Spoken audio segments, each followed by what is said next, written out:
ไปขับไปแล้วไปขับ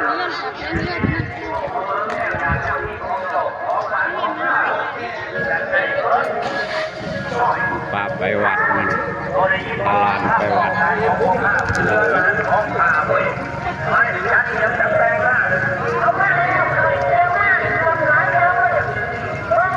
ที่นักเชียงเคน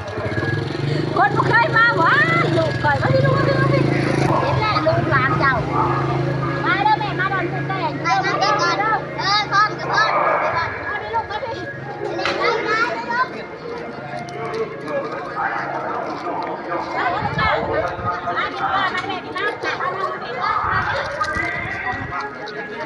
ไปน้ำแม่ป้าไว้ไปน้ำแม่ป้าพูไปน้ำแม่ป้าพูไป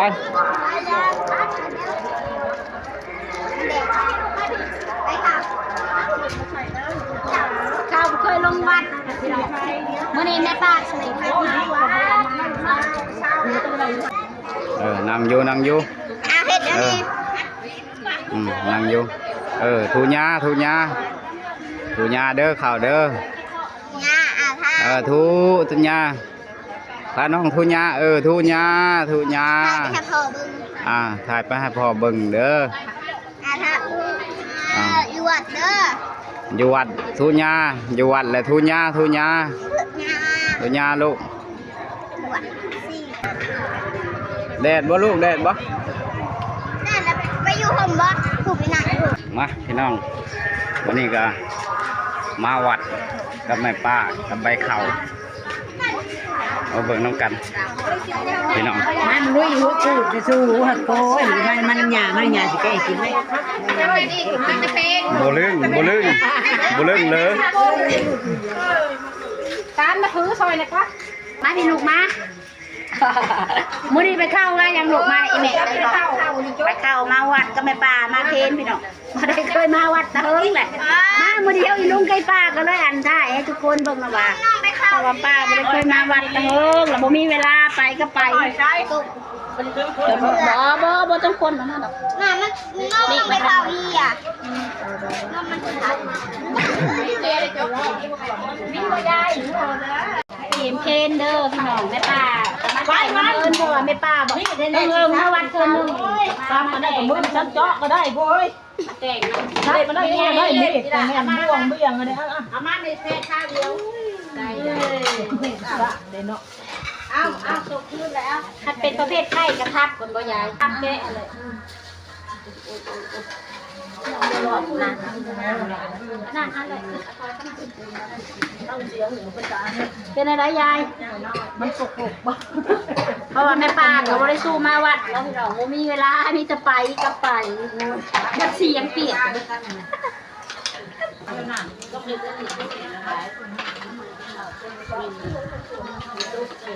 ป้าวิ่งให้บอกนี่ปุ้ยบุ้มีมีอันนี้อะไรข้าวร้านมีไม่ตัวใหญ่เนาะนี่เอาตัวนั้นมาแบบนี้ได้พอดีกัน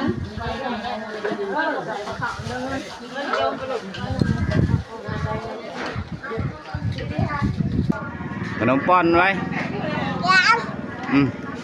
ป้อนนกไว้ขนมป้อนนกไว้ขนมป้อนนกไว้เข้าเอ้ยขนมป้อนนกไว้เสียงบุลุอันนี้สะลิ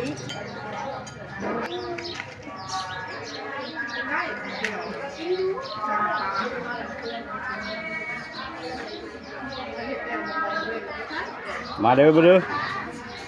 ปลินน้ำนกเด้อมันนี่ใบเข่ามานำอีลุงพี่น้องมานำอีลุงอีป้าใบเข่าก็ดีมาลุงน้ำป้าได้มันนี่มาวัดมันมาลงวัดพี่น้องลงวัดได้ใบเข่ามานี่เพื่อเห็นนกนกยังนะนกยังเข่าหัวเข่านกยัง นงยังน่ะนงยังเข่าเออนกบ่ลูกงามลีนกเตองามลีนกละงามลีบลีบลี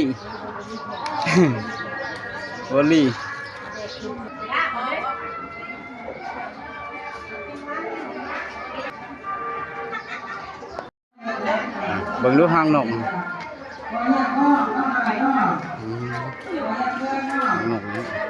นกกระจอกเทพบ่อยเข่า คุณนกกระจอก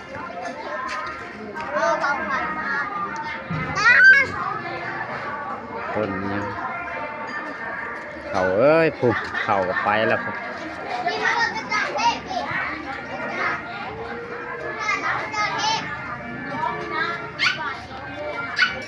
มาพี่น้องไปบ้านมาวัดกินของวัดเฮ้ยคุณแม่ใครไม่ได้กินข้าววัดเดี๋ยวเรามาวัดเลยสีโบราณเด็กมาเท่าเนี่ยกินข้าวกับโบราณด้วยเสียงแหบวัดโอ้ไม่ได้คนมาถ่ายอ้าวกับเมีย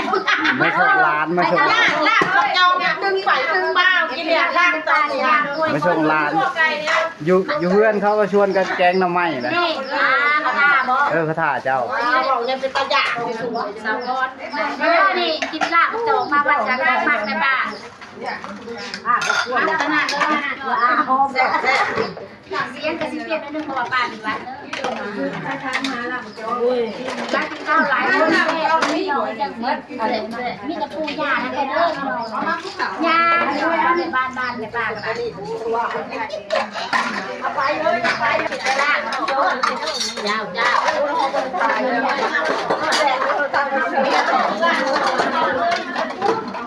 มาพี่น้องกินข้าวอิ่มกันให้ป้ามาล้างถ้วยหมูก่อนหัวห้างหมดเลยมาวัดสนุกเลยหรอกวันนี้ไปป้ามาวัดเลยไปเข้าเมื่อไรได้น้องเข้าเมื่อแล้วมาไปเข้าแต่ว่าร้านนี้แล้วแต่ว่าป้าจะมาล้างถ้วยหมูมันสู้มาวัดไม่ได้เ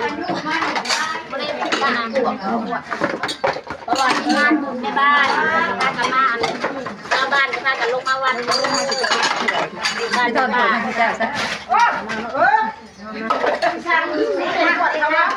บ่ยาประเภทนี้ประเภทนี้นะเหลือไว้ป้ามาพี่น้องแม่ป้ามาวัดก็มาเบิ่งแม่ป้าสิพาไปเบิ่งวัดเนาะพี่น้องวัดบ้านอีลุงพันธุ์สระแสนวัดป้าของกินเหลือพี่น้องแม่ป้าเอามาให้หมาหน่อย5 โตหมาไปแล้วเลยดิทอนเอาเมื่อแล้วพี่น้องเพนแล้วมาที่มาถ่ายเบิ่งป้าสิพาเบิ่งวัดว่าใหญ่น้อยสมัยนั้นพี่น้องเป็นวันนี้ได้พี่น้องวัดกับสิบเอ็ดประมาณนี้มาพี่มาเบิ่งพระบุญมาชมโพธิพระใหญ่วัดบ้านลุงค่ะนี่คือวัดคือบุญนี่แหละพี่น้องชมโพธิพระใหญ่เป็นว่าแต่ว่าทหารยังไม่ได้ปอด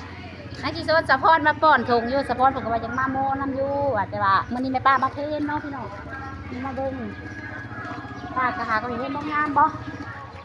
วัดใหญ่เนาะลุงเนาะแน่นผาใหญ่เนาะเด้ลุงพระเจ้าสิมัดได้อันนี้ลุงนี่